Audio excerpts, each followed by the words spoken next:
I've got a watershed moment here. The country has emerged from depression. We are now in an economic boom. Let's take a look there. There it is at the top, economic boom.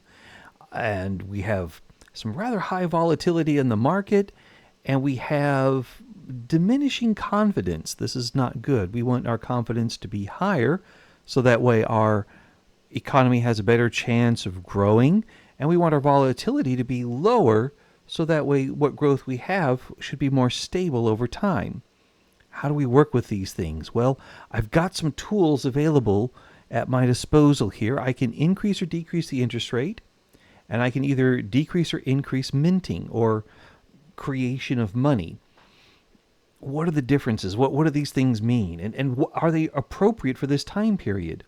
The good news is, yes, they're appropriate for this time period. This is now 1891. Our central bank has had some experience. It's gone through the previous depression. It's learned something there. Just as an army learns from exposure to combat, a bank learns from exposure to extreme economic circumstances. We don't yet have macroeconomics. That's something that is going to be discovered later on, primarily through the work of John Maynard Keynes, but then others as well will be contributing to that idea. In fact, there's a fun story. John Maynard Keynes was once called the Einstein of economics, and then he was asked, what does he think of that title? And his response was, if I'm the Einstein, who was the Newton? Somebody, because Newton did a lot of work with physics before Einstein came along. Who's the Newton in economics? And people are going, I don't know. Then he says, how can I be the Einstein then if we don't have a Newton identified? Go back and do your homework, guys. Leave us economists alone. Which is how economists like to be left alone. We like our charts and coming up with math and figuring out how we can make 2 + 2 equal something other than 4. That's an economics joke. We don't really do that all the time. Okay, so back to the things I can do up here. Increasing and decreasing interest rates and minting. Later on, we're going to have concepts of the money supply and nominal interest rates and real interest rates. These are still being discovered at this time period. Now, if you have the economics and financial mod, that's already in there. The modern economics is already in your Victoria 3 game, and what I'm saying here is going to help you with that mod. I do not myself use it, but the concepts that I'm teaching here will apply to that as well. I'm using the political and economics changes mod, which you could look at it as ENF light, where you have financial choices, but they're not as granular as what you get in the economics and financial mod, primarily because the mod maker wanted this to be something that would fit into the period historically and be able to work with it from there. So as friends, I have discovered central banking, I have implemented central banking, and I've also got fiat currency. We're off the gold standard, no metal in our economy. It's all based on the purchasing power of our currency.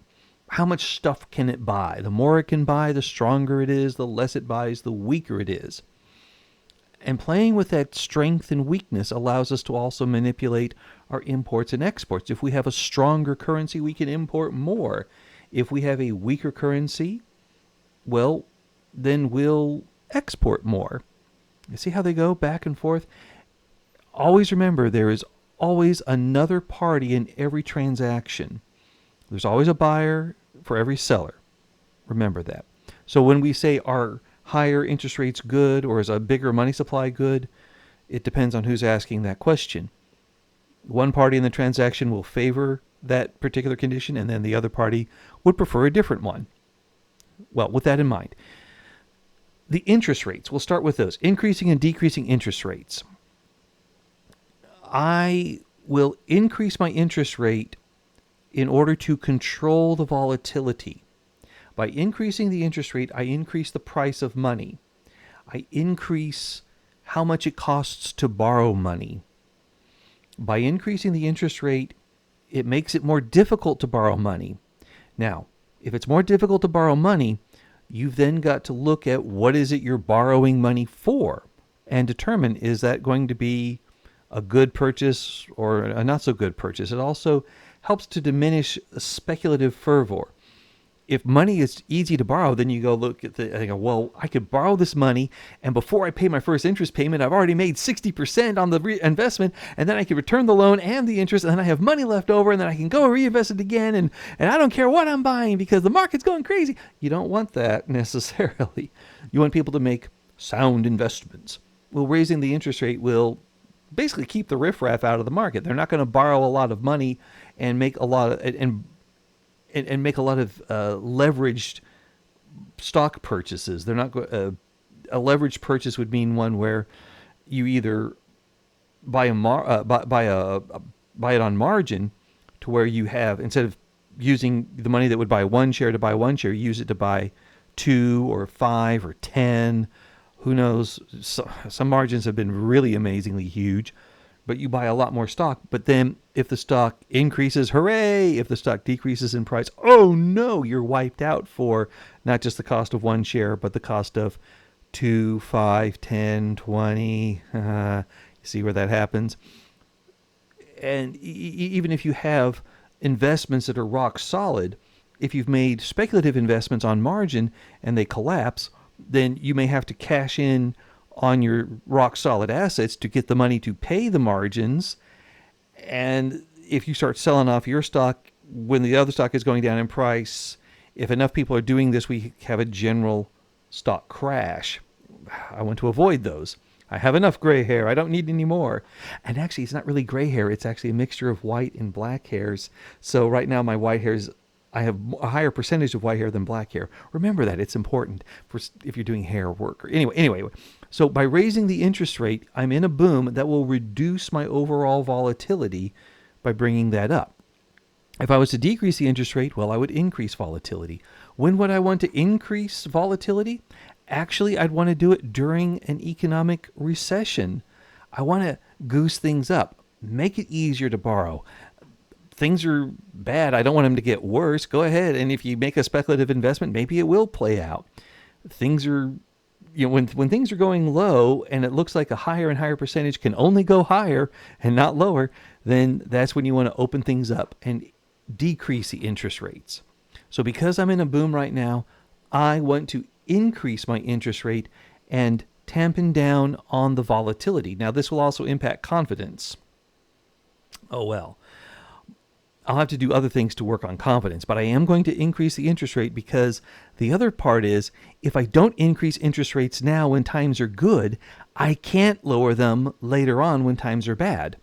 There is no zero interest rate right now. There is no negative interest rate right now. Those were weird things that came out in the 21st century. Zero interest rate policy and negative interest rate policy in order to deal with the 2008 crash, and that is out of the scope of this. But yeah, I don't know. Maybe I should start a Patreon and just start talking directly to the camera and not even have a game, but just go into more of these things here. I don't know. Or maybe I should just do those. Let me know in the comments below. Oh, and like, comment, and subscribe. That's a good time. I've been talking now for 8 minutes. If you're still with me, like, comment, and subscribe. Watch the rest of this. It'll be fun. But I'm going to increase my interest rate right here in the game. Now, I can do it because my interest rate is not already at maximum. I have researched central banking. I have fiat currency or hard currency, either way with the central bank. I do not have mercantile banks. I do not have free banking. So my government can control this. When we have free banking like the USA has, the USA is going to go, they have no tools at all to deal with this. But France and England and some other properly industrialized countries, we are sensible with our money. We're going to increase interest rates when times are really good. I do have a central bank, and I have not recently changed the interest rate. So in another 5 months, I can adjust it upwards some more. I'm coming out of that recession or depression, so I want to increase those interest rates, nudge them up there. Okay, I've done that. Now, do I increase minting or do I decrease minting? Well, I've already come down from my minting. I'm at even here. If I increase, I get a chance of hyperinflation. If I increase twice, I get a much bigger chance of hyperinflation. If I decrease, I have no chance of hyperinflation and I have more prestige. Why do I have more prestige? Well, if I decrease minting, I get more prestige. I mint less, so I'm actually going to make less money. But I've got, if you look way up there, I've got 365K per week coming in. There it is. Oh dear, I just shifted everything. I got 365K a week. I can cut back on my minting. The minting is how much money I'm making now. And if we're dealing with gold and silver, a country that wants to decrease minting could have two choices. One, increase the precious metal content of their coinage, which adjusts their value overall. That's difficult to do because if you have older currency and newer currency, you have to balance out like, well, okay, one old silver dollar is worth 0.01 or 0.95 of a new one. This gets crazy there. And you have to have scales and all that to work with things. Or by decreasing minting, you could just start to take coins out of circulation as they arrive at the central bank.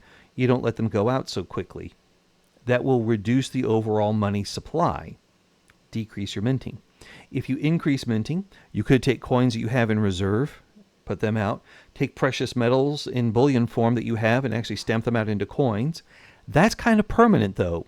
In a metal-based economy, once you stamped out a coin, it's a coin. That thing is not going anywhere. Now, if a private user decides to melt it down and sell it for bullion somewhere else, that's their business.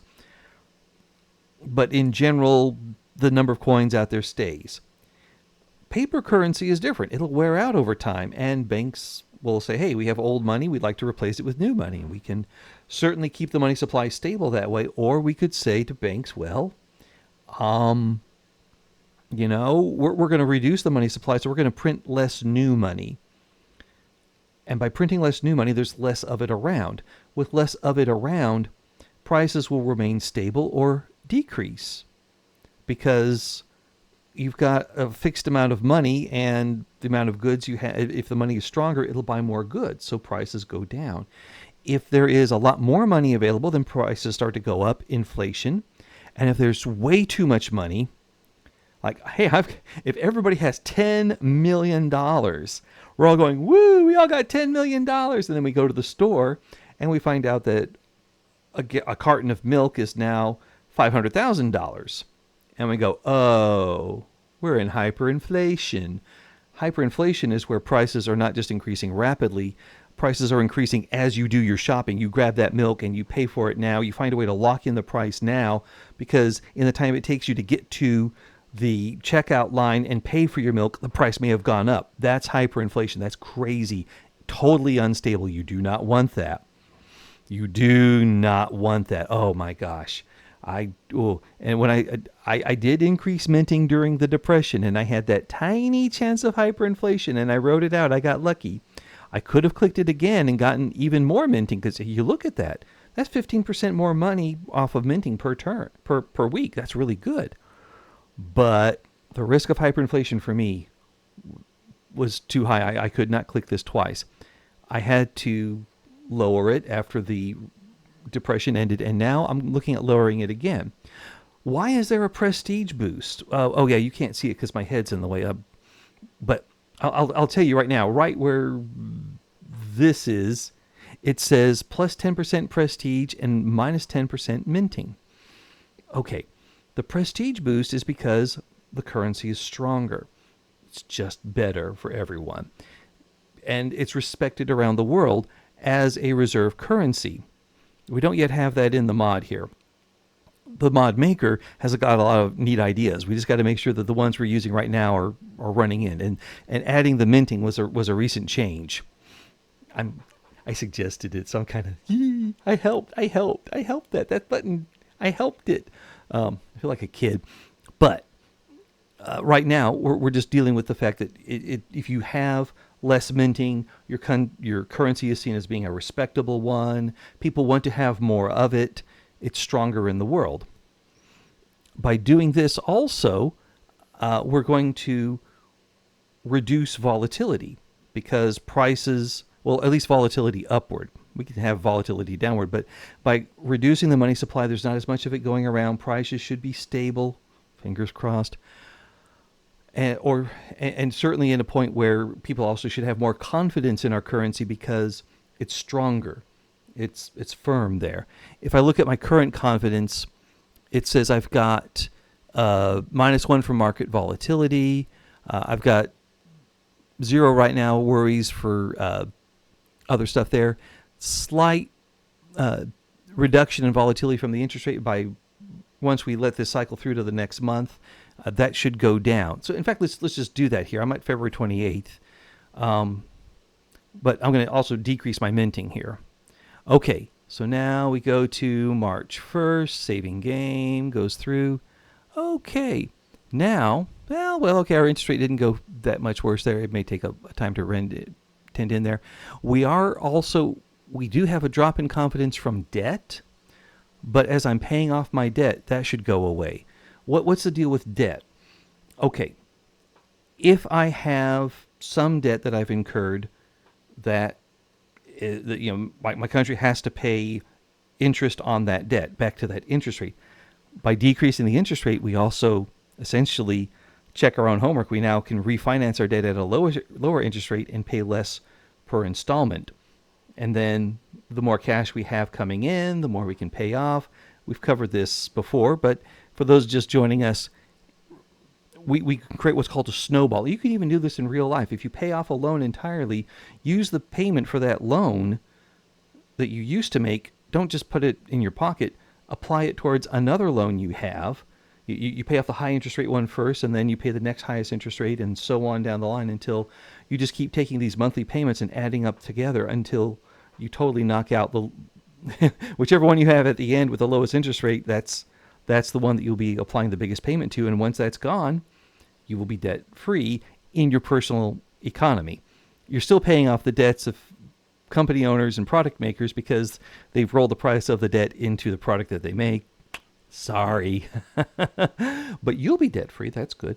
Anyway, as a country, I want to aim for debt-free because when we hit depression, that is going to really wreck my economy. I got through the one I did, but it wasn't fun.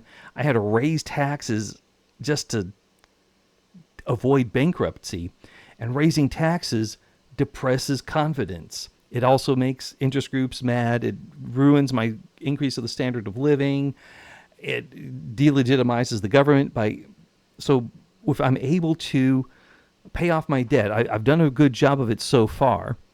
I'm at I've only got 116 million. And I remember when it was like around 144, 150, 155, it was getting scary. Also, by building more stuff in my economy, I've expanded my steel industry, my engine making industry. We're working on coal. By having more buildings, we also get a higher credit limit. So I'm good there. By increasing my credit limit and paying off my debt, I should be reducing my total interest rate overall. I'm still paying $146K per week on interest, so obviously getting that $116K down to 0 and then building up a reserve. That's what I really want to do. Okay, now I've gotten out of the interest rates and minting, and now I'm talking about building a reserve. Well, shouldn't I just raise my taxes all the way and just increase minting as much as I can and just get as much money as I can, and then boom, I got the reserve faster? I could do it that way, but that is too much printing of money, so I could get hyperinflation. If taxes remain high, people remain angry. I had the industrialists over here. They say they're minus 11. They were at minus 29 because I was passing mandatory schools. They did not like that. And they almost started a revolution over keeping kids away from school. Thankfully, it failed. I made enough concessions to them in other ways that I got that to work out. So they didn't start a revolution, and we have kids going to school more. That should help our literacy rate. But I digress with that. I don't want to make them matter. I don't want to raise my taxes. I've been lowering them gradually. I was on the highest level. And I'm now on the middleist level.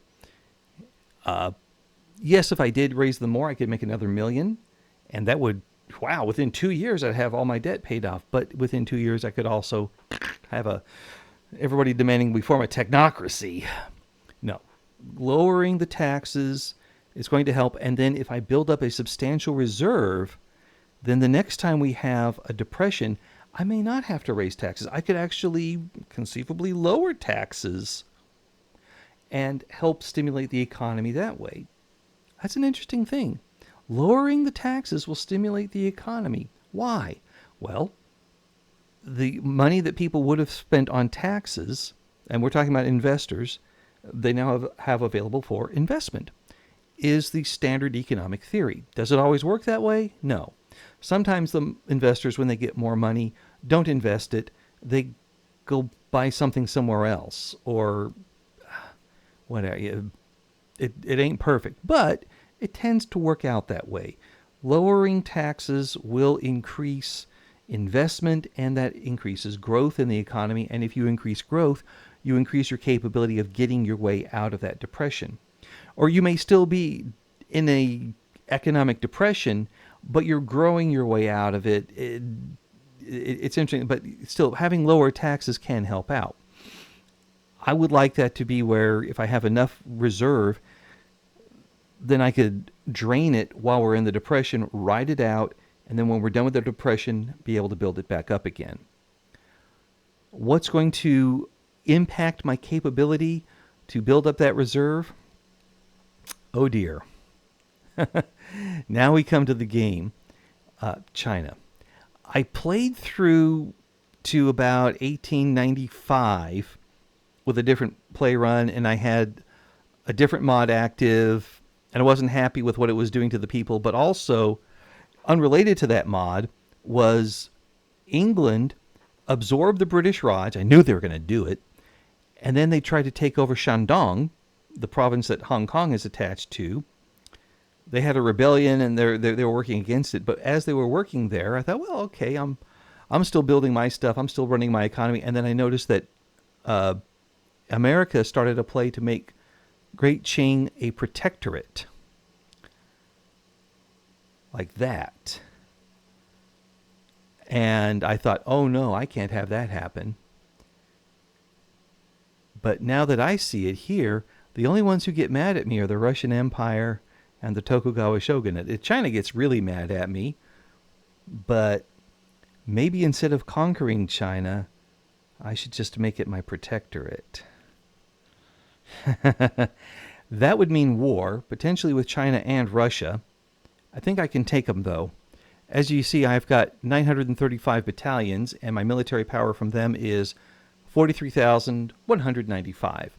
The Confederation of the Rhine and the Papal States add a small amount there. Great Qing has got 2604. Let's review that again.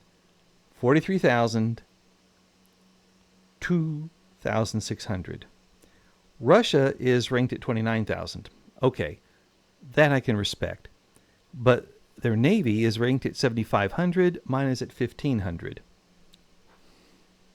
I could blockade the Russians, knock them down hard, and take down China. If I make China my protectorate, then I can rest assured no one else will try to make it their protectorate. I'll feel much better that way, because the French are going to be the best people at running the world. Just you see. Now, what would be the pretext for it? Well, interestingly enough, let's go ahead and confirm it here. Oh, yeah, I'm making a video and I'm clicking confirm. This is always dangerous. Oh, wow. Let's go ahead and unpause for just a second here. And it looks like they've refused my demands, and they've added themselves a war goal. What do they want? They want to get the probably... Oh, they just want me to return Sichuan. Okay, so if things go south, I could do that. Anybody want to join with them? Nope. Only Russia, Japan, Persia, Sikh Empire. I'm fine with that. Yeah. So anyway, the justification for it.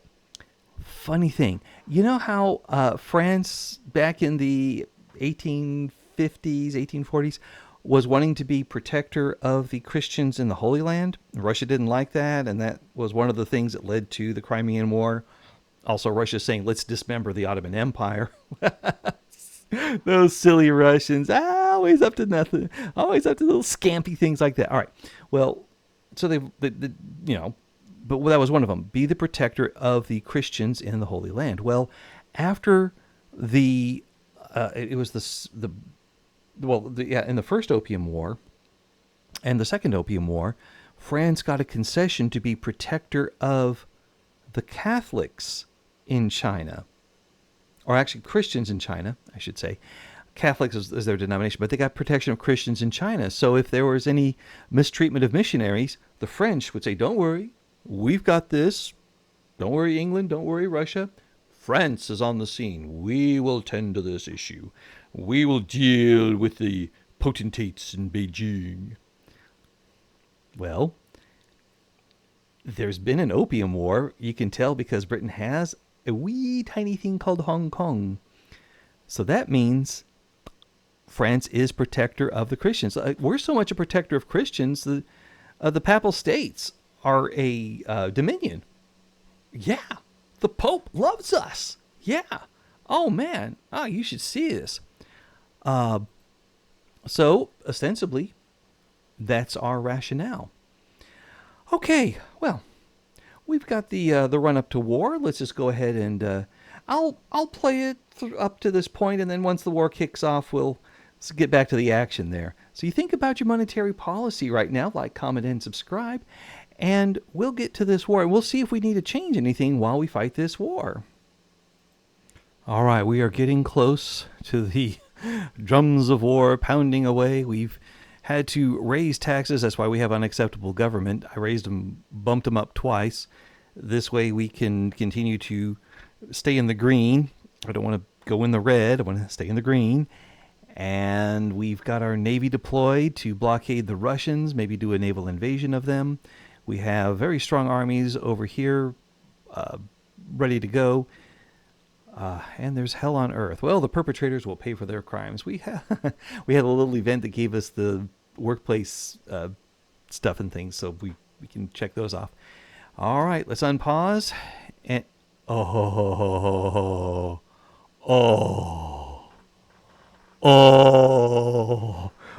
do the dance. Do the dance of Great Qing backing down in the diplomatic play. Look at that. Look at that. What are they? They are a protectorate of the French Republic.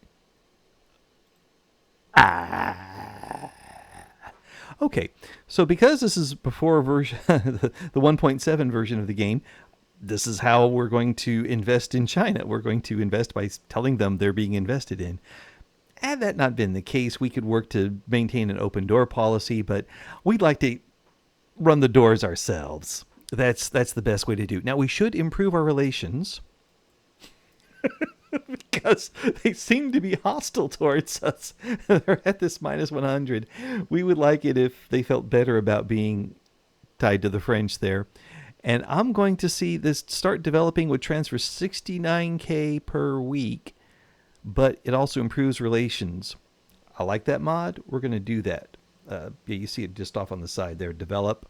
That's the developing. It's probably right around where, my mustache is. That's where I would click. So yeah, we're going to confirm that.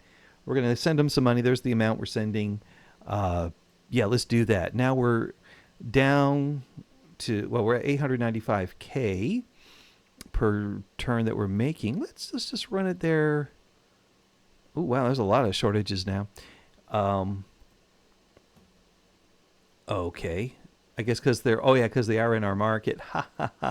We need to import more of these guys. So we'll import those, and we've got to import clippers because we don't make any of them.